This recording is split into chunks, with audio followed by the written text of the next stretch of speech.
ایک انسان وہ ہے کہ جو بنیادی طور پر جذبات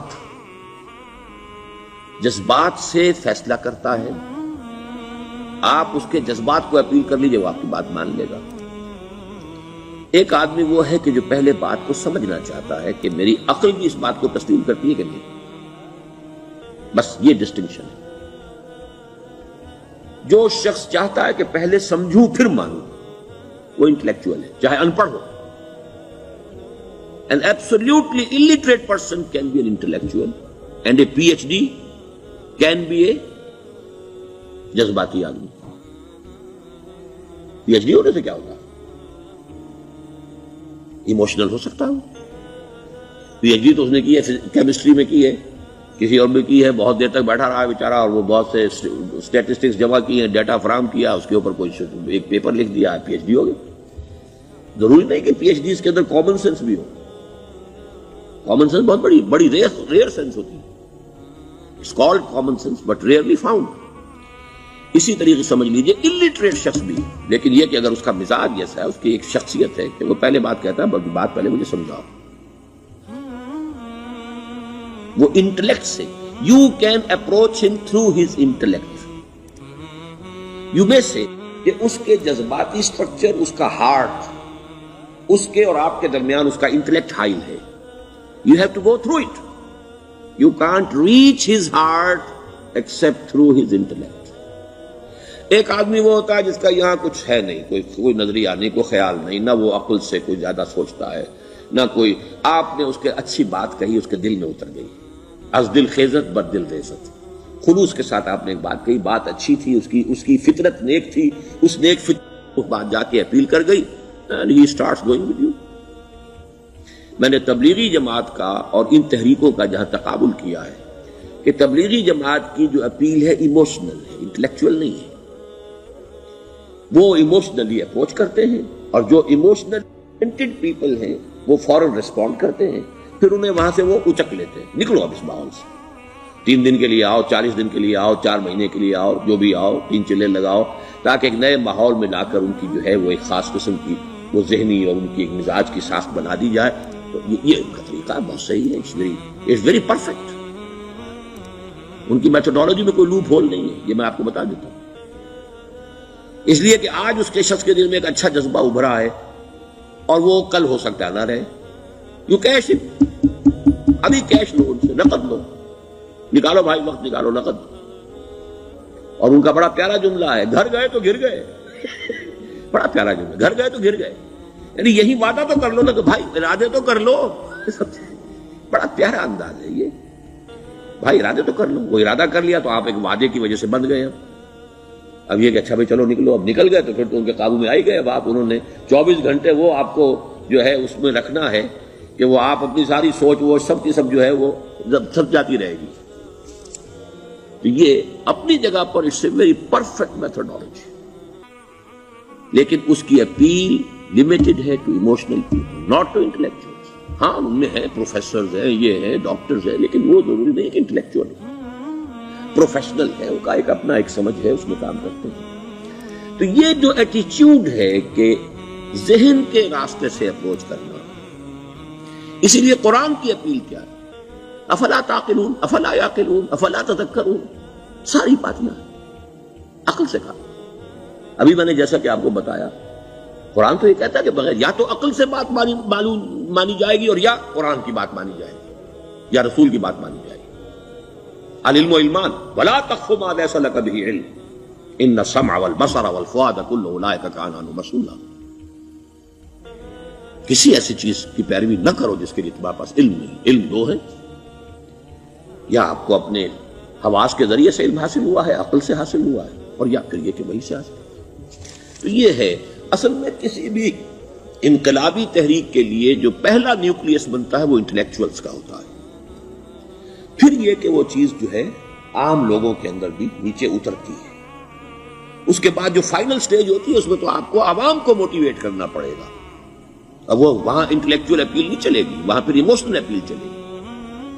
لیکن وہ کب چلے گی؟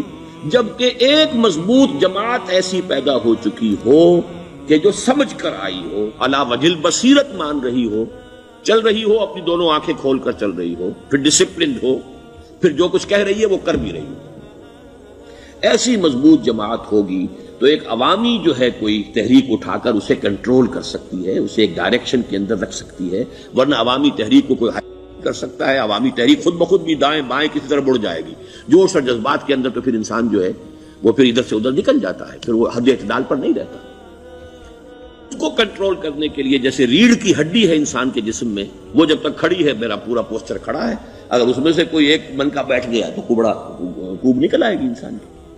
تو وہ ریڑھ کی ہڈی جو ہے وہ جماعت ہے، انقلابی جماعت، کیونکہ اسلامی انقلاب میں حزب اللہ جو ہم تنظیم اسلامی کے تحت کوشش کر رہے ہیں بنانے کی، اور یہ کہ اس کے لیے انٹلیکچوئل اپروچ کے لیے یہ سارا معاملہ ہے کہ جو اسلام کی نشأت ثانیہ سے شروع ہوا اور یہ سارا کام جو اب ہو رہا ہے، آپ سے بات ہو رہی ہے، آپ کو سمجھانے کی کوشش ہو رہی ہے کہ دین کو سمجھیے کہ دین ہے کیا، اس کا ہدف کیا ہے، اس کا بیسس کیا ہے، اس میں پرائرٹیز کیا ہیں. یہ ساری چیزیں کہ سمجھ سے آئیں آپ کے اندر، پھر آپ سمجھ کر اس شے کو قبول کریں.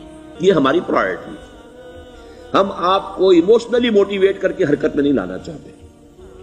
وہ سٹیج آئے گی، جب آئے گی اگر وہ مضبوط جماعت پہلے تیار ہو جائے تو پھر وہ سٹیج آئے گی، پھر عوام کو موٹیویٹ کریں گے.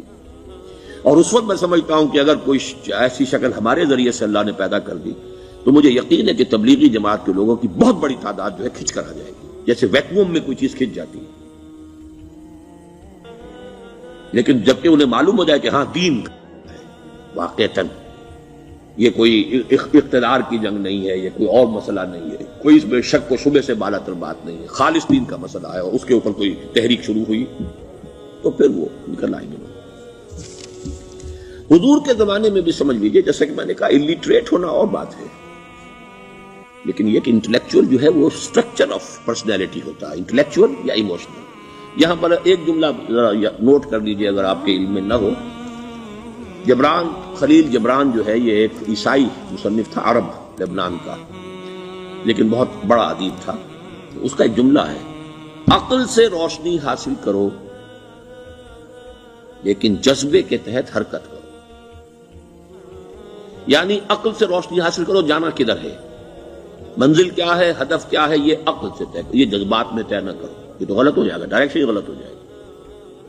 لیکن جب طے کر لیا، عقل سے پہچان لیا، دس از دی آئیڈیل، دس از دی گول، یہ میرا مقصود ہے، اب عقل کو ذرا ایک طرف رکھ دو. اگر عقل کو رکھا یہ چلنے ہی نہیں دے گی، یہ کہے گی کہ ذرا سوچو تو صحیح، بیوی بچے ہیں، یہ ہے، گھر بار ہے، یہ عقل تو پھر یہ سکھائے گی. عقل کے معنی باندھنے کے ہیں، معلوم ہے آپ، عقل کے معنی باندھنا. اقال جو یہ عرب لوگ اپنے سر کے اوپر یہ لگتے ہیں، اقال یہ کیا تھا اصل میں؟ یہ عرب بدو جب ہوتا تھا، بدو وہ اپنے سر پر ایک رسی باندھ لیتا تھا کہ جہاں کہیں وہ اونٹ سے اترے گا وہ رسی اپنے سر پر سے کھولے گا اور اونٹ کا گھٹنا اس سے باندھ دے گا. ایک گھٹنا باندھ دیتا تھا تاکہ اب یہ اونٹ دوڑنے کے قابل نہیں رہا، 3 پاؤں سے اچک اچک کر، ادھر سے کوئی کیکر کا درخت ہے کچھ کھا لے گا، کہیں اور چلا جائے گا، دوڑ تو نہیں سکتا. اس رسی کو وہ اقال کہتے تھے. اب جب اس نے پھر چلنا ہے، سفر شروع کرنا ہے، وہ رسی اونٹ کے گھٹنے پر سے کھولی اور اپنے سر پر باندھ لی. یہ اقال تھا جو اب یہ سنہری اقال باندھے پھرتے ہیں بادشاہ لوگ. That is the basis of their اقال. اسی لیے حدیث آتی ہے کہ ایک بدو، ایک عرب باہر سے آئے، اونٹنی کو انہوں نے بغیر باندھے، وہ مسجد نبوی سے باہر حضور نے دیکھا کہ وہ اونٹنی کو انہوں نے باندھا نہیں، اس کا گھٹنا، اور وہ چلے آئے. حضور نے پوچھا کہ تم نے اونٹنی کا گھٹنا کیوں نہیں باندھا؟ انہوں نے عرض کیا کہ میں نے اللہ پر توکل کیا. تو حضور نے فرمایا یہ غلط ہے، اعقلھا ثم توکل، پہلے اس کو باندھ دو پھر توکل. اسباب اور وسائل و ذرائع کا استعمال یہ تم پر لازم ہے، لیکن توکل اس پر نہ کرو، توکل اللہ پر. یہ ہے بیسک جو یعنی بیلنسڈ رائے کہ آپ ایسے بالکل اسباب سے مستغنی ہو جائیں تب بھی غلط بات ہے. آپ you do what ever you can do, لیکن یہ کہ اس کے بعد یہ نہ سمجھو کہ میرے اس کرنے سے کچھ ہو جائے گا، یہ میرے وسائل اور ذرائع سے کوئی نتائج نکل آئیں گے، نتیجہ اللہ کے ہاتھ. تو اعقلھا ثم توکل، یہ اعقل عقل کے معنی باندھنا، پہلے باندھو اس کو. تو اگر چلنے میں تو عقل کو ایک طرف رکھ دو. بے خطر کود پڑا آتش نمرود میں عشق، عقل ہے محو تماشائے لبے بام ابھی. عقل تو نہیں اجازت دے سکتی تھی حضرت ابراہیم کو کہ کود جاؤ آگ میں. عقل تو یہی کہتی نا کہ بابا جان خامخواہ دینی ہے، اگر تم اپنے آپ کو بچا لو گے، اس وقت کوئی کوئی ہیلا کر لو، کوئی تھوڑا سا نمرود کی خوشامد کر لو، چھوڑ دے تو پھر اس کے بعد توحید کی دعوت دینا. لیکن یہ کہ زندگی ختم ہو گئی تو توحید کی دعوت کون دے گا؟ عقل تو یہ سکھاتی نا، پٹی پڑھاتی. لیکن بے خطر کود پڑا آتش نمرود میں، عشق عقل ہے محو تماشائے لبے بام ابھی. عقل تو وہیں بیٹھی دیکھ رہی ہے کہ یہ کیا کیا اس نے، یہ جمپڈ، یہ شوڈ ناٹ ہیو جمپڈ. تو عقل سے روشنی حاصل کرو، ڈائریکشن کیا ہے، گول کیا ہے، جانا کیا ہے، یہ طے کرو عقل سے. اس میں جذبات کو دخل نہ آنے دو، اور جب چلنا ہے تو اب عقل کو طے کر کے رکھ دو.